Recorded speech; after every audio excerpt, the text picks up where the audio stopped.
এখন দেখাবো কিভাবে হচ্ছে আমাদের ফাইল জিপ করতে হয়। তো মনে করেন যে হচ্ছে আপনাকে দুইটা কোড সাবমিট করতে সলভ করতে দেওয়া হয়েছে এবং দুইটা কোডে আপনাকে সাবমিট করতে হবে, তবে ফ্যাকাল্টি আপনাকে বলে দিয়েছে যে জিপ করে সাবমিট করতে হবে। ইন দ্যাট কেস আপনি কি করবেন, দুইটা প্রবলেমে মনে করেন যে সলভ করে ফেলছেন, একটা হচ্ছে প্রবলেম নাম্বার 1.c আর একটা problem number 2.c।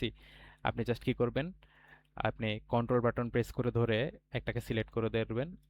Control button press করা অবস্থায় সেম আপনি হচ্ছে এটাকে সিলেক্ট করবেন। আমি আবারও বলতেছি, সিলেক্ট করবেন কিভাবে, সিলেক্ট করবেন হচ্ছে আপনি কন্ট্রোল বাটন প্রেস করে ধরে রাখবেন। প্রথমে হচ্ছে কোডগুলোকে সিলেক্ট করবেন যেগুলো আপনি সাবমিট করবেন, তাহলে এটা এবং আরেকটা হচ্ছে কি এটা, এই দুইটাকে হচ্ছে আপনি সাবমিট করবেন। সিলেক্ট করার পর কন্ট্রোল বাটন প্রেস করা ছেড়ে দিবেন। এরপর হচ্ছে আপনি এখানে যেয়ে আপনি রাইট বাটন ক্লিক করে এই কম্প্রেস টুতে যাবেন। তারপর হচ্ছে এখান থেকে আপনি জিপ ফাইলে দিবেন, 7z ফাইল অথবা হচ্ছে টার বা এগুলাতে না, আপনি জিপে যাবেন, জাস্ট জিপ।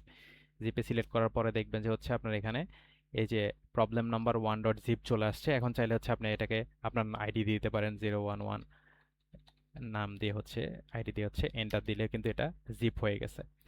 এখন এবার আপনাকে ওই যে আগের মতো করে যেরকম একটা সিঙ্গেল কোড যখন হচ্ছে আপনি সাবমিট করতেছিলেন, সেরকম হচ্ছে জিপটাকে আপনি ওই যে উইন্ডো স্প্লিট করে এই এলএমএস এ যে হচ্ছে এভাবে ড্র্যাগ এন্ড ড্রপ করে সাবমিট করে দিবেন আর কি, ওই পোর্টালটা ওপেন করে। বুঝতে পারছি এটাই।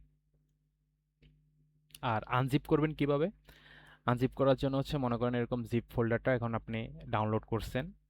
তো এখানে ক্লিক করে রাইট বাটন প্রেস করবেন, প্রেস করলে হচ্ছে আপনি এখানে দেখতে পারবেন যে এক্সট্রাক্ট অল নামে একটা অপশন আছে। আপনি এখানে ক্লিক করলে এই একটা উইন্ডো আসবে। উইন্ডো আসার পর হচ্ছে আপনি এক্সট্রাক্টে ক্লিক করবেন। ক্লিক করার পর দেখবেন যে হচ্ছে আপনার একটা ফোল্ডারের মধ্যে যে নামে ফোল্ডারটা ছিল সেই ফোল্ডারের মধ্যে হচ্ছে দুইটা কোড চলে আসছে।